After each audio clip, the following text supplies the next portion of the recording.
Okay, we'll make a start to this Cleaner Communities Overview and Scrutiny Committee today. I'd like to welcome all members and officers to today's special Cleaner Communities Overview and Scrutiny. Just to confirm as a council, we welcome the use of the Welsh language within our public meetings. I have not received notice that members wish to use the Welsh today. Therefore, the meeting will be conducted in English only. May I remind you that this meeting is being webcast, so there will be a permanent record of today's proceedings on the Torfaen website. Therefore, can I ask that you turn off or silence your mobiles, ideally don't have them on display, and ensure you speak clearly into your microphones. For your information, there are no planned fire drills today, but in case of a fire alarm sounding, please follow the signs to exit the building. Can I also remind all members to sign the attendance register and confirm if any apologies have been received for this meeting. Rachel, have you had any apologies, please? Yes, we've received apologies from Councillor Bevan, Councillor Davis, Councillor James and Councillor Parish. Thank you. We'll move on to item 2 on the agenda, declarations of interest. Could I ask if any members should have any declarations of interest that they declare them now and also enter them on the attendance register? Obviously, I'm the chair of the Shadow Board. Thank you, Stuart. I think that's the only one. I'm also community councillor, but I don't know if that's got any bearing on anything. I don't think community council has any bearing, but the Shadow Board certainly does. Yes, that's none. It's only an individual. Any other declarations of interest? No? Okay, we'll move on to the substantive item today, which is item 3 on the agenda, the final report from the Task and Finish Group on the review of the proposed budget mitigation for the Green Meadow Community Farm. Obviously, the format of today's meeting is slightly different to other meetings. There are no officers for you to ask questions of. The Task and Finish Group, which was made up of myself, Councillor Ron Burnett and Alan Williams, and I today are going to present the findings of our work to help you make recommendations to go forward to the Cabinet. Now, obviously the purpose of the Scrutiny Committee is we don't make decisions. We've been asked to look at a budget mitigation of 200,000. Whatever we agree today will go forward to the executive member of the Cabinet, and it will be their decision on the way forward. So what I'm going to do now is I'm going to talk through the report, which you've all had a copy of, and it's also publicly available on our website, so it's available to the public. And I'm going to bring Ron and Alan in to help me with various points, because it's been a team effort. Ron? I think just say something, Chair. I mean, the work that's gone into this, and it's really disappointing the lack of members here today to make recommendations, and it's so controversial throughout the borough, the community farm. It's people on Facebook trying to save the farm, and I just want to say it's a bit disappointing we're lacking in members here today on this committee, as it's such a hot spot for Torfaen. To put the recommendations through to the executive members, are just disappointed the lack of members here today. That's all. Right. I'll leave it there. I've noted that, Ron. Obviously, when I talk through the work that we've been through over the last few weeks, I'll enlighten members about the discussions we've had with various groups. I mean, we've put in a huge amount of effort in looking at this issue over the last few weeks, and I think we'll go through the report. Hopefully, that will come out in the discussions, which leads me right on. I think what I'll do now is I'll talk through the report. Let me finish, Ron, a second. I'll talk through the report and how we arrived at our recommendations, and I'll be looking for you and Alan in particular now to chip in at any opportunity you have, as you've just done, because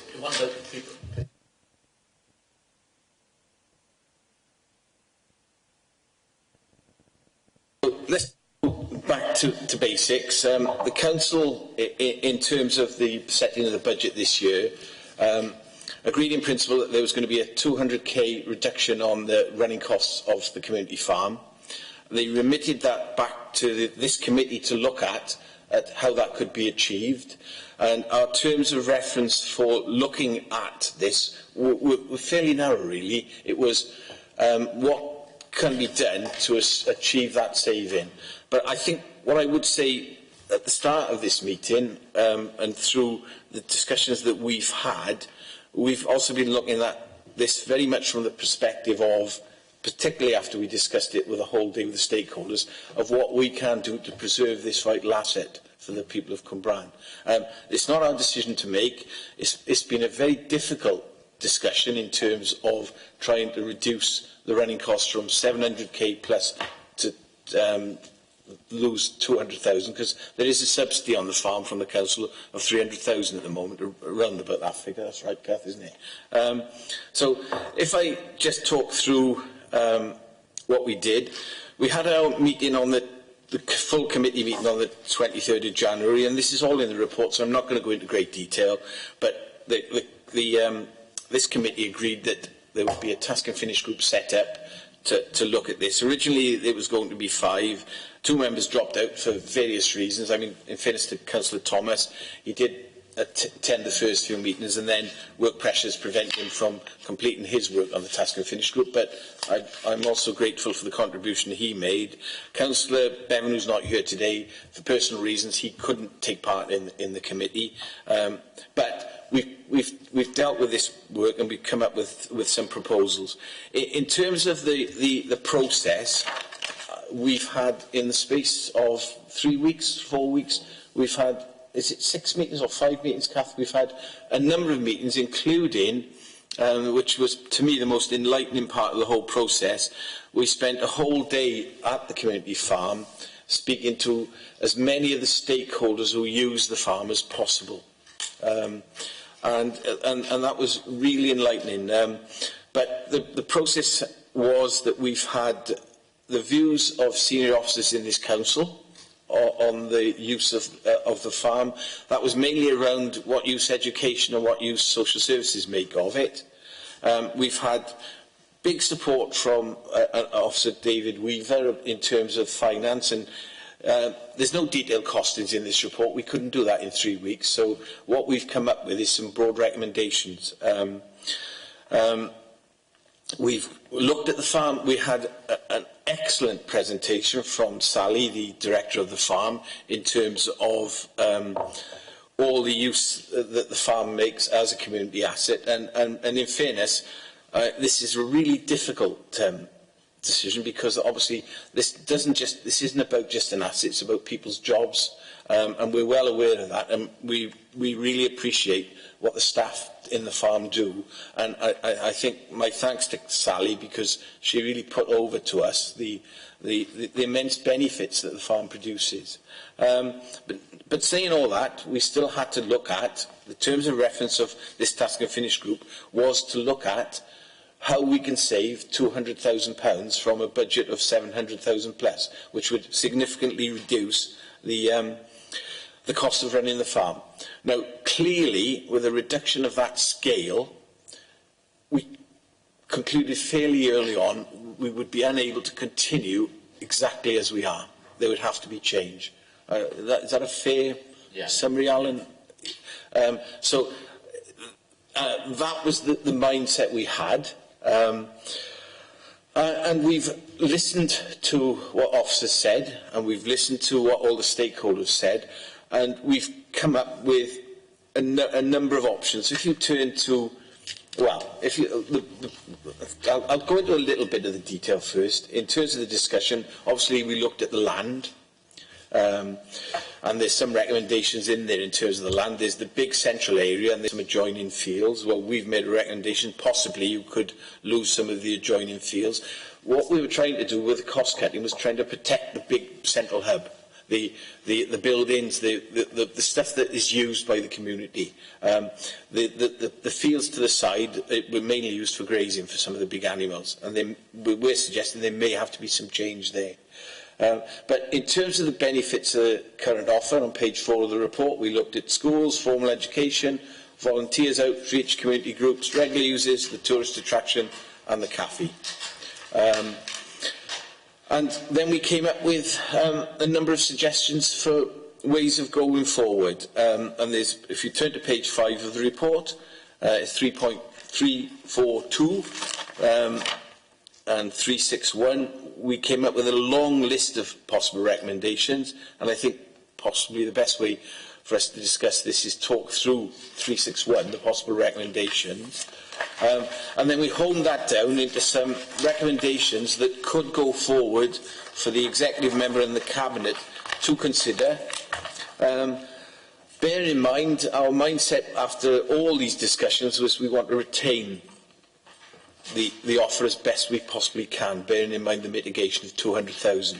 So if we just start on page 6, looking at the possible recommendations, and this is where I'd invite Alan and Ron to chip in as I talk through them. Our first thought was we want to retain the building and the land within the main hub, with perhaps a more community-focused food and farm offer. So the point I made at the start of this about trying to retain this vital community asset, I mean, that was the first thing we came up with, really. We did, and I think Councillor Thomas, you suggested this in an early meeting, that we could possibly dispose of the pockets of land that are outside the main hub, the one bit around Llanrafan, but there is a recommendation. If there was the possibility of reducing that land, we'd want the money reinvested back into the farm. Question, please. Yeah. There are 1, 2, 3, 4 pockets of land, and you haven't put a map up because the question, you've got the pocket of land at the bottom of the hill, and you've got the pocket of land across, which is an SSI. You need to be clear about that. All I can say to that, Stuart, I haven't got the map in front of me, but we did look at the map, and what the director of the farm told us that this land outside the main hub was mainly used to graze of the large animals. Asking the question is because the land directly across the road, this is why I'm not clear what you're, if you're talking about the land at the bottom of the road, the hills, the land that goes up, my understanding, that piece of land is possibly the bit of land you're talking about, not the one directly across the road by the car park, because that bit of land is part of the hub, as far as I understand. I'm only asking a question. Well, I'm not going to be able to pull out. I only want a clarification on that, because across the road by the allotments is the overspill with the orchard trees in. That they are two different bits of land. Do you want to come in? I think what you're saying, Chair, we haven't pinpointed the land yet. We talk about keeping the hub, and we haven't pinpointed this places in Llanrafan as well. Yeah. So we're not actually talking which parts yet, but to retain the hub and look at those later. Well, I think you need to, I'm not trying to stop this, but at the end of the day, as far as I understand, the land directly opposite's got the overspill car park right there. That is part of the main function of the farm. I'm only asking that. Well, in this, let's. Thank you, Chair. Just for clarity, this is on 3.12 on page 4 about the land that could become spare, and it goes on to say that it's got to be reinvested into the 21st century schools programme. And I realise it says it could go to the farm on an exceptional basis. Is there any clarity around that? I understand the rules have changed. No, my understanding with this is, and we had detailed discussions about this,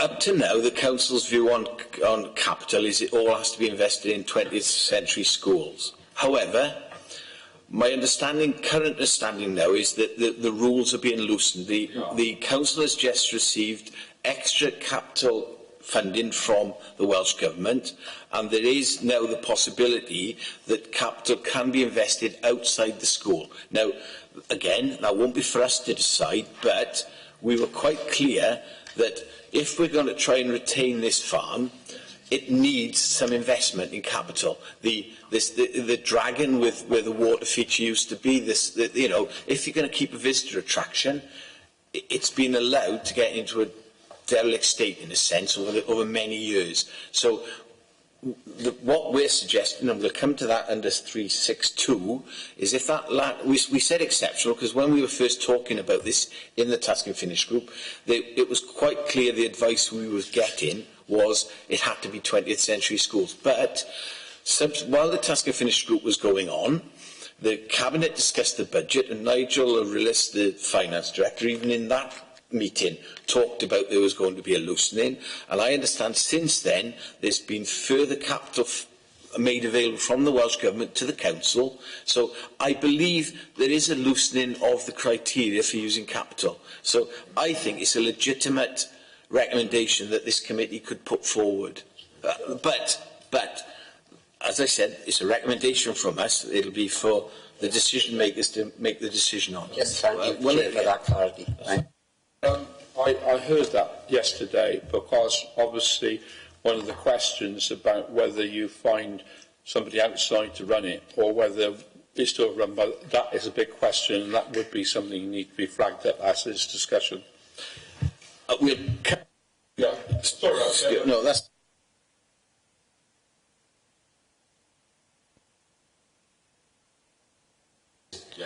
The next thing we discussed, now there's pros and cons to this, but we did discuss the possibility of reducing the range of animals.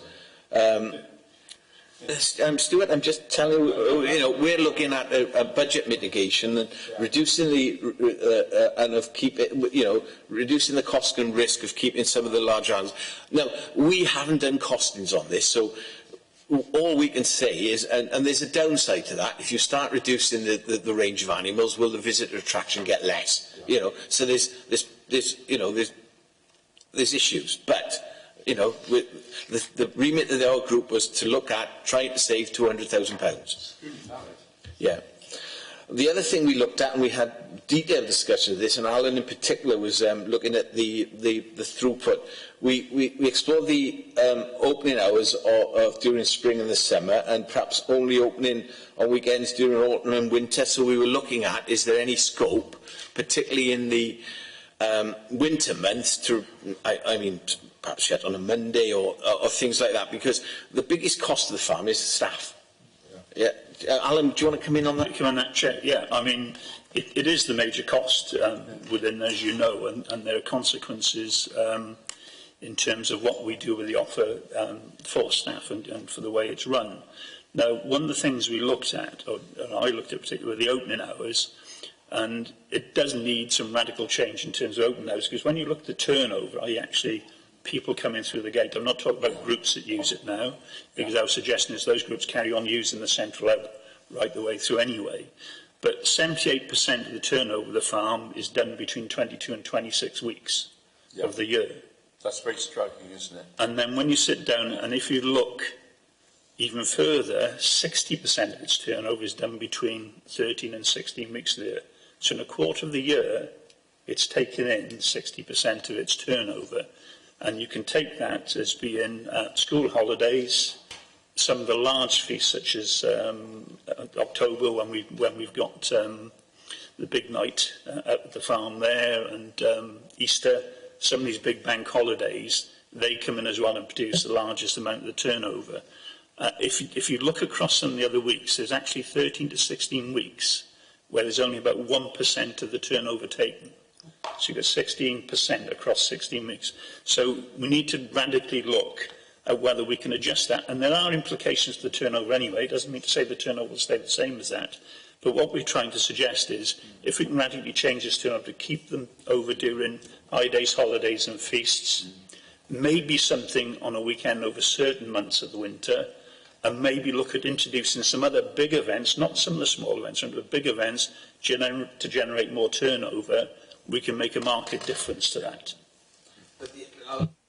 The thing we were quite clear on when we met with all the community groups that use the farm was if they reduced the opening to the general public. We want the community groups to still have full access all year round, and we were quite clear about that, because that came over. You know, there's the toddler groups, there's people who use it health and social care, there's people with learning difficulties go in there.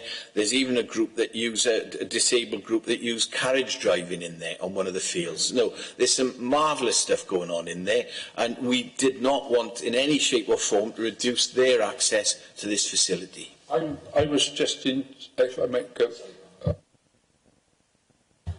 I was going to say, anecdotally, they asked me to stand in as Father Christmas this year, and I sat there for 3 hours, and I saw 200 kids in 3 hours, which rather bears out what you said about the Father Christmas one. I just stood in because Father Christmas was all. But the other one, on a weekly basis, did you get anything on this? I was going to ask you this. Apparently Toddler Tuesday is very, very busy, and then I think last week or the week before was my grandson's birthday on another day, and there was very few people, which rather bears out what you're saying. And it seems that obviously when they've got popular school trips for kids, they get big coach loads of kids in, and on other days of the week there's not very much happening, which they then use as a downtime to do maintenance work. So it seems that there's quite a pattern, partly on obviously school holidays, half term and that sort of thing, and also on the week when you've got the popular day, which is the Toddler Tuesday. And that seems to be a pattern. We were quite clear as a group that we wanted to protect the community use of the farm at the moment. We don't want that changed, but we'll see. Ron? Yeah, when we're talking about reducing the larger animals, and during these weeks I've been talking to people that go out of Cwmbran then to, all the different places they go, and there's one particular place, and that's the couple, they take their grandchildren, and they have, what we have got is soft play. Everybody's got soft play. We talk about investment, but there are no large animals, because you go through, do what you want, then you go into what we call the petting side, the guinea pigs and the rabbits, and they don't have large animals, because if kids want to go and pick the animals up, pet them, and that's part of the day out there. So that this particular one doesn't have any large animals at all, and the bigger the animal, the more they eat, bigger the cost. But this particular place is what I call the petting centre. They have the soft play. They've got 3 different areas for the kids, which we talk about investment and selling land, and that's the only thing going against at the moment. If we could get investment into there and upgrade it, I'm sure that they would bring more visitors in. We talked about the schools. Some schools don't come there because they have to hire a bus. And if they're going to hire a bus, why go to Cwmbran? Go somewhere else, because it's still the cost of the bus. So they've taken them out of Cwmbran. We did have a survey done by some of the schools that do that. So they don't bring them to the community farm. Kids don't feel as though they're having a day out. And there's not a lot, so they can take them to somewhere with soft play, and they can have a day out playing. Whereas that's where we're lacking. But investment, again, this goes to the executive committee, and that's what it needs, really. That's what we said. And we come on to that. That's one of the recommendations we've made, and it's picking up on the point Stuart made about, is there any flexibility with capital? Well, we think there is, but as I've pointed out again and again, we want to have...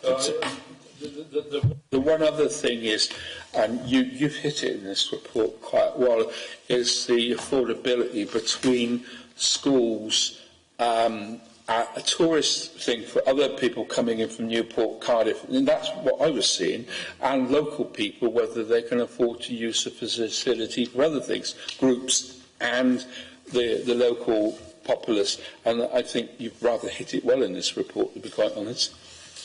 Move on. Yeah. We then looked at the farm director came up with some proposed savings on staffing of 48,000. We are putting that in as a recommendation. That's an extra one, is it? It's additional. Well, no, it'll be part of the 200k saving, but I mean that could result in redundancies or redeployment. We would hope very much as a council, if there were any change to the staffing structure, redeployment would be the route that the council would try to take. And my experience of this council is that they'd always do everything possible to avoid redundancies. But that's in the report. When we talked to a lot of the stakeholders, we discovered that there were inconsistencies in charging policies. Yeah. So we feel that could be looked at. I mean, there was one group where the disabled group that do carriage driving for people with disabilities. They haven't been charged yet, and they store equipment, and they were willing to pay. So we feel there should be, it's a governance issue, but it's not major in terms of money, but there should be a consistent standard of charging for all the users of the farm. And these are little things we picked up in just talking to people. The catering facility, that caused us a great deal of consternation in terms of, we looked at the catering facility in terms of whether it makes a profit. And from what we could see, and Alan, I know Alan looked at this in particular, the catering's been losing money for a long, long time. And it's not unique to Cwmbran Community Farm. We talked to Llanrhaven Grange, they run a catering facility, they lose money. But we were in the position of our terms of reference was trying to mitigate, so we felt that the one way of saving would be to turn the catering into a vending facility with perhaps snacks in the shop. Now, I'll let you come in a minute, Stuart. I know there was a possibility of, should we look at outsourcing the catering facility, but immediately you get into the grounds of 2B, transfer of and staff costs. And the 2B mitigates against outsourcing, Stuart, in terms of the cost of staff the problem. But Stuart, you come in if you want, but that is what we felt the way forward of the CAF. We want to retain something, but a vending and snack facility would save money. There's going to be quite a few people watching this who've been through this, because I suspect they might, they've been through the history of the farm over the last 30 years, because at one time the cafe was a bar. And it was quite popular. Ron's nodding, because I suspect you know about that one as well, don't you? And it was at one time used, I remember going to Christmas dinner up there. So it's been used over the years, and it has had a fairly checkered history one way or another, and it's evolved into what it is at the moment. And what you say there is right, but I wonder about putting vending machines, because I've always had what happened at Llanrhaven Manor does have a big bearing on it, because the idea of having a nice little cafe where you can buy, the sort of thing you would expect to have on a farm, which is cream teas and snacks, which is the Llanrhaven Manor experience. And I suspect what a lot of people would want is, one, something appropriate to go with that farm, and which in a lot of ways they do get, and in some ways they don't get, and two, there's three possibilities you could go for, and over the years they've tried it. So I'm not the expert on this really, but I know what we would want to see, and sometimes we get and sometimes we don't get there, because when you have a conference there, they do really amazing catering, nice catering there. But when you go up there, what you get for the young people is something appropriate for them. You also not necessarily get it for the parents. So whether outsourcing, which is obviously you've heard me say, the other possibility might be a teaching kitchen, which would not be dependent on making a profit, but having something in there that's appropriate for that particular activity. Alan obviously got strong views on it. This idea of a vending machine, this doesn't. But then, the positives of the vending machine are that it's there all the time and it doesn't depend on people other than loading it. It does have its dependence. Alan.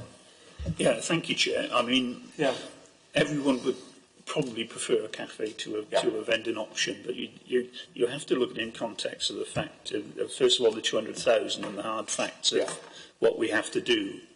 You move back to that, then you look at the actual operation itself. First of all, it's a little bit hog-tied because of the amount we have to pay in wages compared to a commercial catering operation. They are higher. That's a fact. We have to accept that. We also have to accept the differences in people coming and visiting that farm at peak times and off-peak times, when you still have to staff the kitchen almost as is, and you still have all the standing costs set back from there. To mitigate against that, they've been pushing prices up over a period of time, and the prices now are almost really untenable, and the committee did go in and sample the wares and try them. There's nothing at all wrong with the food produced, but you would not pay those kind of levels were you elsewhere. We have spoken before about whether you can open it up to outsiders who can get into that without having to pay to go into the farm. That is available, but it's pretty poorly advertised by a sign at the front, really, because some of us were surprised when we went there to actually see that sign up, because we didn't realise there'd been a change. But we looked at all the different options, and whichever way you looked at it, that would continue to lose money. It's very difficult just to open up that catering facility with people as is for high days and holidays, if it does move down to that kind of operation. And I think it just needs drastic change. We're losing money, we can change it to, although the budget's got it level this year, so you want to see it budget-wise, but actually move to an income level if we have vending machines there, instead of the current operation with teas, coffees, and you can provide sandwiches and so on, and other things such as muffins within the operation that we have there with the shop. So we can provide catering for them, and obviously they need somewhere to eat and drink. That would still be there, so you couldn't totally refix the every single room that catering currently operates, but you could provide some significant room for other people to come in there and use, be it from the crafts that we talk about, or whether it's community groups, or whether it's other elements of council services. Thank you, Chair. Yeah. As Alan was just saying, on top of the vending side of it, and people like to go out and the experience of having some lunch there, but if it was vending, people know. I mean, I'm sure when you have coach loads in there, all the kids bring a packed lunch and they bring a picnic with them. And it's the experience having a picnic as well out on the benches, and they bring their own food. I mean, I've been involved with companies that they've taken the canteens away, vendors only. And it's not just the farm, it's big companies I've worked for. And they've taken all the cafe facilities away, and it comes to vendors, and that's cutting the cost. I don't think it'll stop people, the visitor attraction, because they know they bring their own picnic with them, which I'm sure many do. And if you go with 2 or 3 kids and you have to feed them on that day, I mean, we know the costs there, and as Alan said, it's untenable. You've got to pay to go in, and it's going to cost £30 or £40 for 4 of you to eat with the kids. It's an expensive day out then, you see, but I think bring your own packed lunch. And that's still an experience out with the animals on the benches. They still get an experience there as well. So I don't think vendors would put the general public off. Yes, Chair, there's a possibility as well that you could use outside vendors for some of the big events, or indeed for some of the conferences that you hold then. There are a number of those around the area that could be utilised and take the opportunity of a percentage from wherever they move from that. So there are other opportunities with catering still, despite putting vending in. I would buy into one thing you said, because one part of me thinks that where we've got the cafe and where we've got the sitting facilities is not the best location for doing that. I've thought that all along, because it's not all on one level. So it's not exactly disability or older person friendly, to be quite frank. And the better place to put such a location would almost be like a caravan out the front. And I've thought that for a long time, because there's a lot of facility we've got out the front where we could do other activities. So that's not the scope of this report, but somebody once said a bacon butty bar out the front would be a far more popular thing in a car park.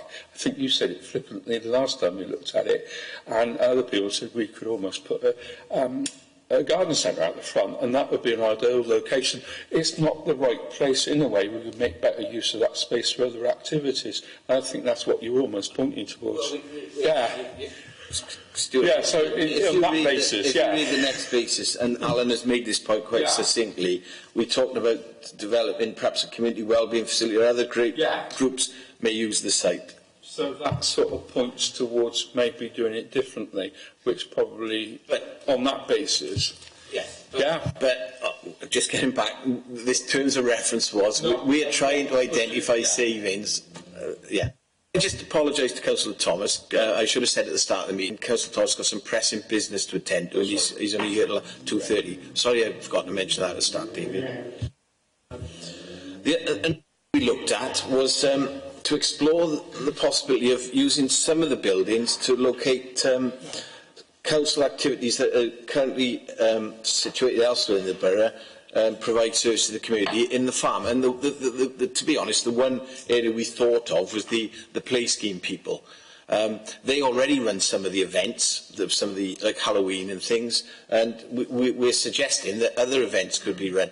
We thought perhaps some of the buildings there could be used by the play scheme, and that would bring a saving elsewhere because they're located in a building elsewhere in the building, which would potentially produce savings. So that's one of the things that, because we talked to the play scheme about the use they make of the farm. So that was another idea we came up with about potentially saving money elsewhere to protect the farm. But they're not the only one. No, they're not the only ones, but they were the ones that we particularly... Crazy, we're not using it for other activities. No, I mean... The things we discovered when we talked to stakeholders, there's a lot of really good educational stuff going on there, particularly with people with learning disabilities. There was a representative from, was it from the health board that was there? There's a lot of health and well-being support provided in the farm, and we think that could possibly be expanded upon. Yeah, I think what you're saying there, Chair and Stuart, there's so much out in Torfaen, pockets here that could actually come into there, because there's lots of...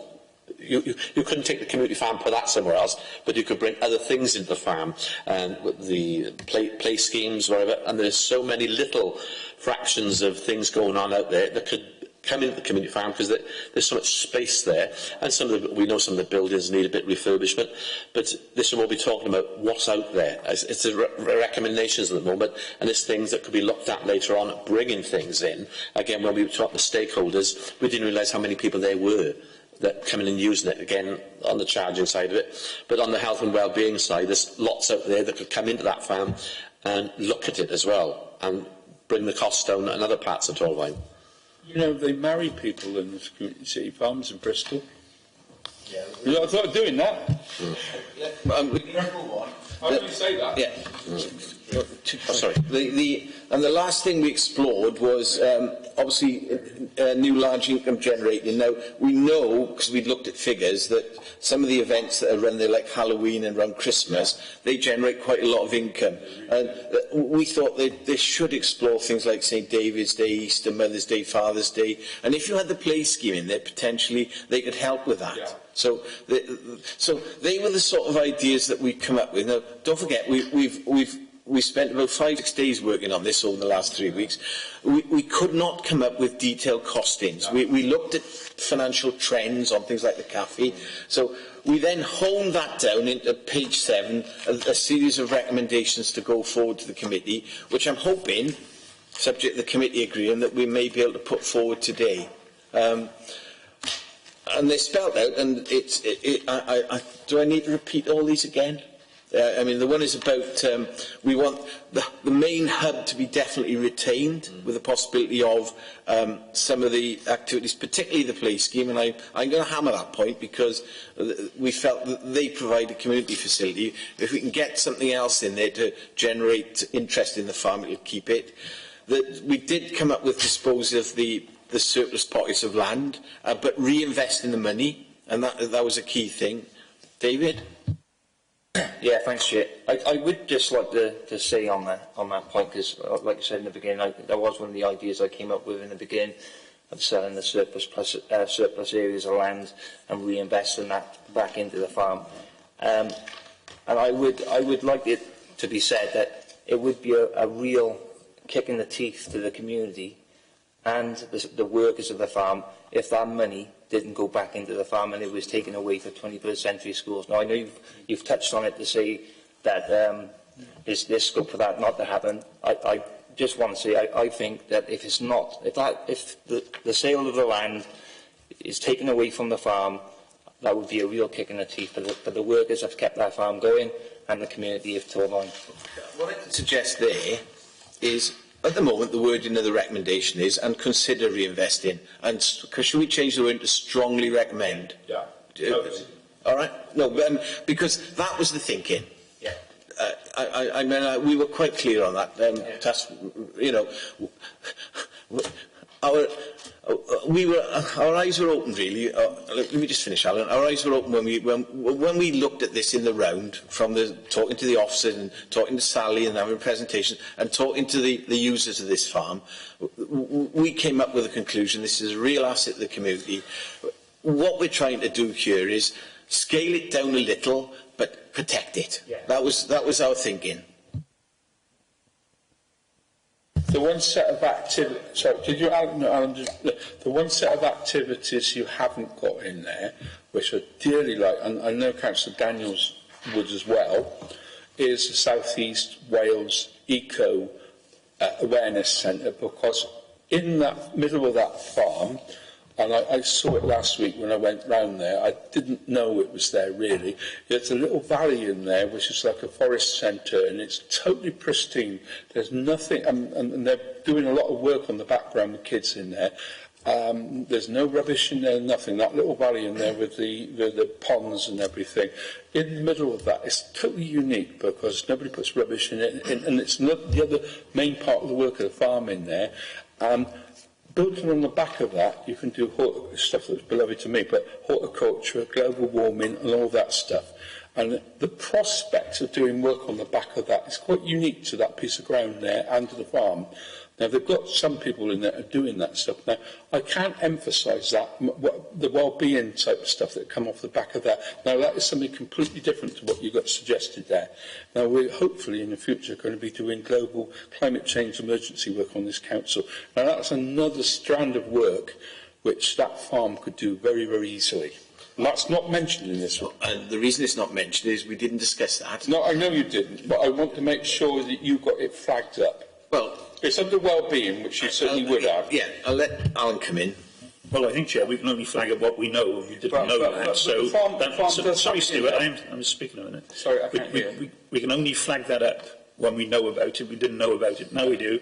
I mean, there are other people within this process, when it moves on, will know about that, and we'll be able to add that to the thinking. But I just want to say about this capital investment, we strongly wanted to use that money to invest in the farm, to develop it from there. At the outset, we were told we couldn't, and as we said, that's been loosened slightly and changed because of circumstances. So I think that is a far better recommendation that we strongly propose then. Yeah, thank you, Chair. So what Alan just said, we didn't know about that.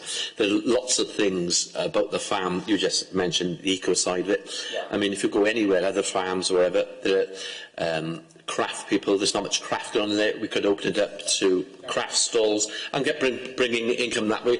But at the moment, these are the recommendations, and there's so much to look at later on as well. There's lots to bring into it, but we've got to get these recommendations through to the executives, and what we want to do is maintain the hub, but there's so much later on that could be put into it.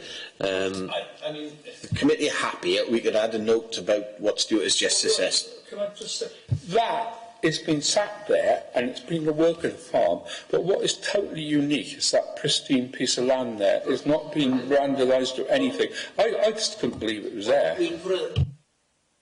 Are we happy to put a line in about that? I mean, I don't see any reason why we can't.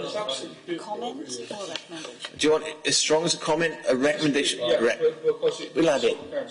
We'll add it as a comment. No, we'll put it in as a comment, Stuart. So it's flagged up. A comment. Okay. We then discussed this staffing structure, and we did say yes to the suggestions that the farm director made to reduce the staffing slightly, but that would save £48,000. And then the catering, At that point, Chair, could I come in at that point, Chair? Can you give us a number of the staff that will be affected? It's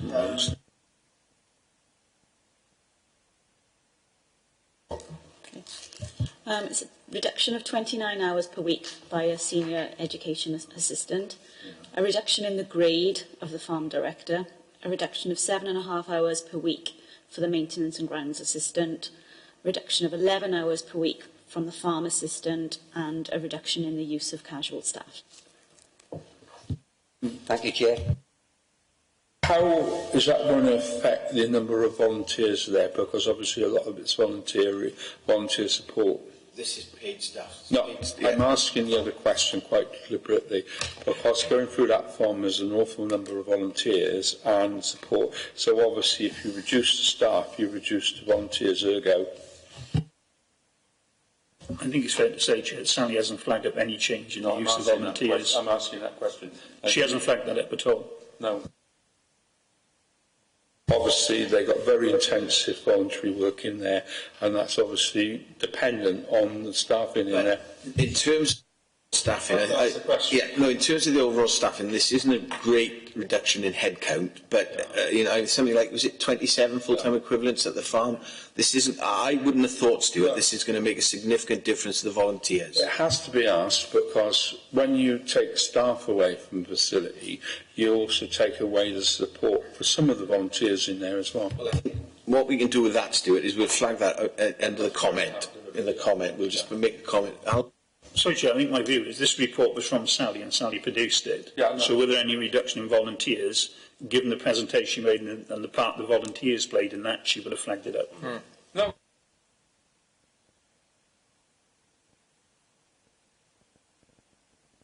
And then we've discussed at length, I hope the committee will support, we do want to move to a vending operation and perhaps using some of the canteen facilities for something else. But also, bearing in mind, I think Alan's comment there about using event catering, which it seems reasonable. And we'll put the point about event catering in comments, Alan. Yeah, Speakers would also produce an income. That's fine, that's fine. And then, Look, as we've got that kitchen there, can it be used as a teaching facility? Because there are very few kitchens like that around the place. It's quite a big kitchen, actually. It's whether it can be used in a different way if it's still there. this is a personal view now. Once we take the qualified catering staff out, it's going to be difficult to use it as a the actual use of a kitchen as a teaching kitchen, there's actually very few of them around the place. You know that? Alan? I think, Chair, and then you'd actually need people to be able to teach to do it, and you've got a higher level of payment again. Whether you could actually make that pay for itself, I would be dubious about, because there are a number of catering establishments. I mean, there's a massive catering school in Cardiff, for instance, it's not just as one, and there are a number of others. So I just think for that to be viable would probably be beyond the remit of the family. The only reason I asked is that we actually got a complete dearth of community catering facilities around here. Actually teaching, it's one of the real problems we've got as a community. Yeah, my own view, Stuart, is it's not a runner. If I'm really honest, that's my. I'm glad you raised it, but I just think, going back to the terms of reference of our group, we're trying to the overall terms of reference is to try and save this money. Just trying to retain community facilities that we don't have. I mean, I did suggest probably better use for that other bit of the building anyway. Yeah. Okay. If we can move on, and the last recommendation we made was explore changes to the opening hours, and Alan eloquently gave an overview of that earlier on in this meeting. I mean, the very fact that we're talking about changing the opening hours of this farm, I think demonstrates our commitment to wanting to keep this farm. Yeah. And we've already made the point quite clear that while we would potentially reduce the opening hours as a visitor attraction, we want to keep the farm always available for the community groups that use it. So we were quite clear about that. So that's the recommendations that we're asking you as a committee to agree to today. There is one other thing. If these recommendations are accepted, then at a later stage, we think we should look again, because I know they've tried this in the past, look again at engaging with other organisations, including charities or not-for-profit organisations, to develop the new offer further. Now, one of the big advantages of perhaps charitable status is council facilities, there's a lot of funding opportunities they can't apply for. If it was in a charitable status, there would be more opportunities to access funding potentially. What's Alan's view on it? Because you've been through this. Yeah, the reason is, and we did discuss this, is we've just spent a number of years trying to go out with the current model, and it's unsuccessful because of the actual financial mechanics of the farm. That's the problem we are facing today. But we felt if we can get it into some different shape and a different model, then we shouldn't just look to leave it as is and count the subsidies, but try to move it on where we can actually get somebody outside come in and run it, and maybe attract more capital investment, as well as more ability to look at getting funds from other institutions along the way. So it would be actually putting in the marketplace, if you like, a totally different proposition. Now that's a couple of years, 3 or 4 years maybe down the road. It isn't an immediate thing, maybe even longer, but it's just to try and improve and enhance the facility that's there after we've made those changes. Because I look at it a completely different way, to be quite frank, because as I said to people at the committee, I looked at St Walburg's City Farm in Bristol, and I looked at other city farms, and all of them are run on a charity interest company. You might disagree with me on this, and you did hear what I said about that. They're all run as charitable interest companies and run somewhere around the £400,000–500,000 mark. Not unlike this farm, but as Sally said to me, they're not very. They do more or less similar things. It might be, with the amount of interest that's been shown out there at the moment, at the other arm of this farm, that maybe the other model you could possibly look at is a charitable interest company, which is nothing like the idea of getting somebody else to take it in. That they maybe look at a mixture of setting up a charity, which is the other way of doing this, which some of us have had quite a lot of experience of doing.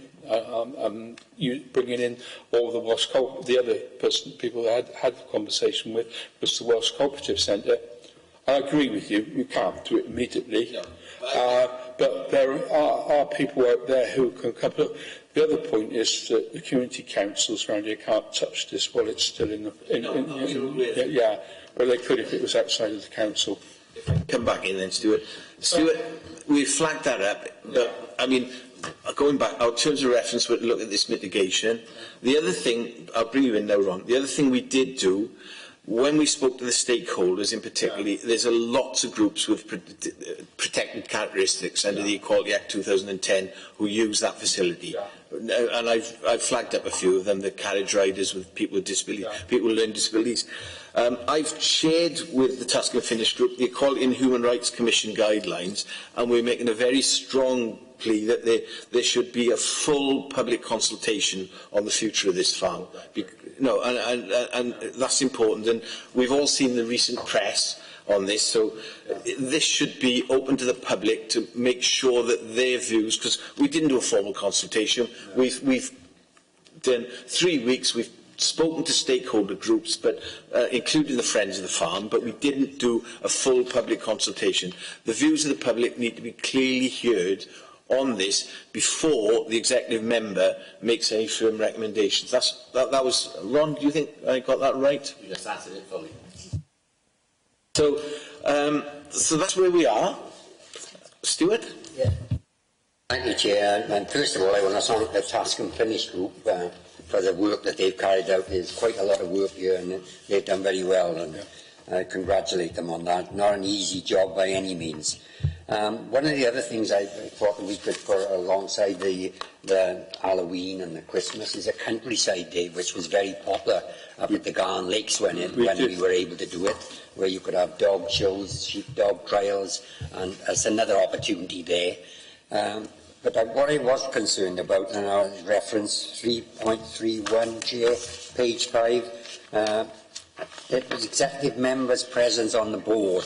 I think we should make a recommendation, if we can, that the executive members should be on the board in future, so that we don't lose track of what's going on at the farm. It's just my thoughts. Sorry, Stuart. You're coming first because you've got to leave. Thanks, Chair. Just on the topic of the kitchen again, with the vending machines. I'm just wondering whether it would be a wiser move. Obviously, you do the vending, but not to get rid of the kitchen. I wouldn't make a recommendation to get rid of the kitchen. I would leave the kitchen in. I mean, you don't know possibly in the future what it could be used for. I was worried about teaching. We haven't suggested to get rid of the kitchen. We've just said review the operation of the catering facility. Yes. And that's fine. But can we put a comment in there just to say that if the vending machine was to be done, the kitchen stayed anyway. Well, we could, because thinking about it, and I'm just thinking aloud now, we've suggested there may be times when there will be outside caterers in. They may want to use the facility, so we could certainly we can add, review the operation of the kitchen facility, retaining at least retaining that footprint there. Yeah. The footprint. Yeah, no, that's fine. That's a good point, and I'm sure the committee. A caterer would want to use it. No, yeah. Could I come back to the whole business about the shadow board? At the moment, I'm the chair of the shadow board. I don't necessarily have to remain the chair, but actually having involvement with the executive cabinet member, that I think it's essential that somebody sits on that, whoever the chair is of it. And I felt that need since the previous cabinet member came off. And no, I don't take that as any form of slight at all for my role, to be quite honest. And it's important that continuity is there. But whatever happens, you do need a full involvement with it, because at the end of the day, but I also think that we need a full involvement of community membership and what's happening out there, that the community has a full stake in it. And I feel that quite strongly as well. Thank you, Chair. Yeah, Stuart, I've always wondered about the shadow board. Yeah. Can you just explain what it actually does? Yeah, for years I've always wondered what it actually does, that's all. I mean, I've never seen anything coming from there, you know what I mean? So if you tell me what it has done there. In effect, what we are is a management board, but we were a management board. Yeah, but what did you actually do? Well, we were somewhere for the manager of the place to go back and report, because that is in effect what it was. Yeah, but when she reported anything, what did you do about it? Well, the manager reported back to us what was happening, basically. Yeah, but what did you do then? Well, what's the shadow board done over the years then? It was supposed to be like a shadow voluntary board, sector board. Yeah, but what have they actually done? Then they go back and do things. Yeah, but that's what we'll take. Sorry about talking the shadow board, but I can't get it in my head what the shadow board has been there for all the years. Is there any point of the shadow board? We looked at the shadow board, Stuart, and we felt that the shadow board wasn't achieving a great deal. And that's no slight on you as the member of the shadow board. And the reason was, in the past, and it was before my time, the shadow board had executive members present on it. So what we decided, we were looking at cost. So we didn't make a recommendation about the shadow board. But we did make comments in the paper that we didn't think it was that effective. And it'll be blunt in its current form. Now, I don't want to get into a bun fight of why or where. So I don't think we should be putting forward recommendations about the shadow board. We were tasked with just coming up with mitigation of 200,000, and that's what we've done. Alan? Chair, yeah, I just wonder whether we should actually recommend that we look at a different form of governance with the farm and promote. Now, that can be looked at anyways by somebody else who will decide what that looks like here, but with the farm now, you need somebody to drive it, don't you, to make sure the change does happen. And I just wonder if they should investigate really the governance of the farm and look at another model. Let me say something. Let me finish first. Right. I think what we can do, we can put another recommendation in that we look at the governance of the farm, including the operation of the shadow board and the involvement of the executive member. And if we do that, that will pick it up. Can I just say that I'm not happy about it either, to be honest, because let me just say, I think the intention was always to have, for it to progress, so it never happened. And you hit on the head, really. It was meant to go to be the word shadow is the secret. Can I move on now? Yeah. Are the committee content with the recommendations? And these are not costed recommendations, which would have been impossible for us to do. Are we content for us to put forward what we've agreed today? I'm going to finish the meeting in a minute, but what I will say is, it was certainly and I want this message to go out clearly to the public and to the cabinet and the executive member. we want to retain that green belt. We want to retain the offering. It may have to be scaled down a bit, but we want a clear message to go forward that this committee, and we're an independent scrutiny committee, want to see this offering. It may be in a slightly reduced state, but it must be retained. I agree entirely with those comments, Chair, and I just wanted to point to 5.3, which we put in there, and that's that the group looked at this holistically, in light of all the other amenities in the borough, such as parks and so on, which also have a cost attached to them. And that's sometimes forgotten. So it's looked as the farm, income generating, does it make money, blah, blah, blah. It needs to be looked at as an amenity and against all the other parks, albeit we need to find this 200,000. That doesn't change what we need to make it run properly, improve it actually. In my view, I think this is a path towards improvement, but we have tried to look at this in the round and not just as a farm. I would just say the thing is a wonderful asset. Nobody should be frightened. I mean, I've done previous scrutinies on it, and it was said by certainly the first scrutiny that I chaired and the one after. Everybody has said we want to retain it. It is a park as well as a community farm, and it's a piece of green belt. And anybody looking out anywhere in Cwmbran sees it up there. And the one thing that always got me about it is you stand in the middle of Cwmbran, you can hear sheep bleating. I just love that. And that should always be so. There's a piece of green land in the middle of Cwmbran, and you should be able to hear. I don't know about sheep bleating, but you certainly have to see that bit of wild land there. One other thing I did discuss this with you, Stuart, about which budget this farm sits under. Yes. And you did suggest to me you were going to raise something about that. Really, it should be in the. I can't remember. It certainly shouldn't be in social services and housing.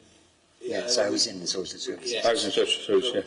Yeah. We did discuss this. We haven't put it in the recommendation, but I want this aid before we finish. That it currently sits in the social services budget, and the social, in my opinion, Stuart, you might. The social services budget is the most unpredictable budget within the whole of looked after children, for example. And we did speak to the chief officer about that, and that budget is really tight. I think if it went into, say, neighbourhood services, there would be what I'd call more wriggle room. Yes. And I think that we should make a recommendation that this should sit. Ron? Yeah. I totally agree with the Chair. I think this was put under social services remit, because when you have to make cutbacks, where do you make the cutback? You've got the community farm, or you've got the other social, the child protection, or whatever, and everybody knows the first thing is going to be cut is the community farm, and you can't cut social services side of it. So I think there's a bit of a blinder to put it in there, so we can cut it back. Yeah, and so if it's under street scenes, the other, again, there are other areas you could cut things off. Chair, that's only a recommendation anyway. Yes, of course, yeah. Main council, the last council, the leader they were doing, this is a constitutional change where something sits. He did say there were some changes going on, and he did comment that they hadn't made a final decision on the farm. They were going to await the recommendations from this committee. I'm not saying he'll agree to this, but there was scope. The other major reason is, I think, institutionally, it would sit better in neighbourhood services because they understand the constraints and the language and the rest of it, and it just makes a lot more sense. Ron, well, Kat's been writing out in recommendations, and I don't think we emphasise enough on the governance side of it.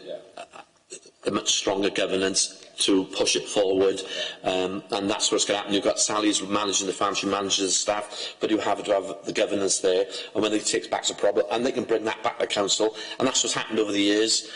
Bless them, and they worked hard there, and nothing's gone on. But I can't put it strong enough. The governance has to be seriously looked at there. We're coming to the end now. We're content now with these recommendations to go forward as a committee? Yeah. Okay. Can I say, there was a good reason for the shadow board, which you might not agree with. They did bring a lot of people in who had knowledge. On that shadow board were people who had knowledge across the board, and that's what they were there for. Not me, but people that had knowledge of farming, people that had knowledge of various things. And if we can get people to back up from the community, not councillors, to do that, that is always useful. We've got a lot of people interested in it. Community members. We have to look at the governance now. But the original reason for having them, more than 30 years ago, they were. If you see the pictures in the farm, that's why they were there. If we've got people in the community, not us lot, that were willing to support and work with the farm, that's always a good reason to have it. I just remember why they were there. Okay. Chair, I wondered if we could have regular updates on the farm via seminars or what have you. Stole your thunder, Chair, sorry. Sorry. Can I bring you in about next steps, please, which will answer Stuart's question?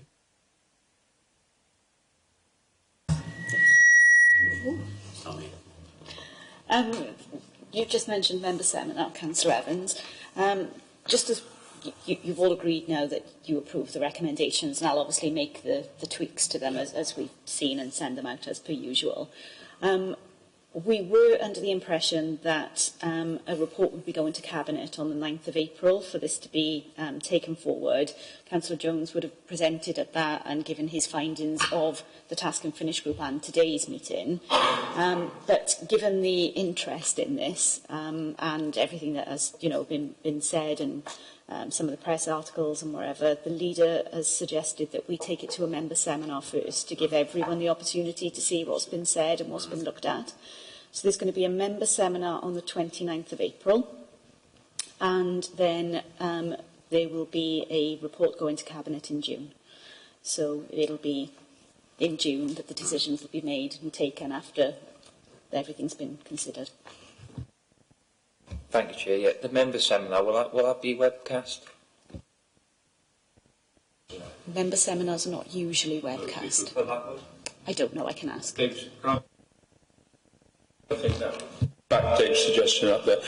Could I also add in, Chair, if I may, what I just said to Ron about it, because I remember the reason why the shadow board was there, and it doesn't have to be called a shadow board, but there was a very good reason in the past why we had that structure there, which was to bring in the talents of people to support the farm. They've got the group in there, it's meeting tonight, but there would be a good idea to bring people in to work for the farm, and that actually was the original reason for it. Thank you for that. Well, we've already covered that. We've covered that. Yeah. I'm making sure that I got that. Can I'm going to wrap this up now. In this item of the agenda, we've obviously now agreed what's going to go forward to the Cabinet, and Kath's explained what's going to happen with the next steps.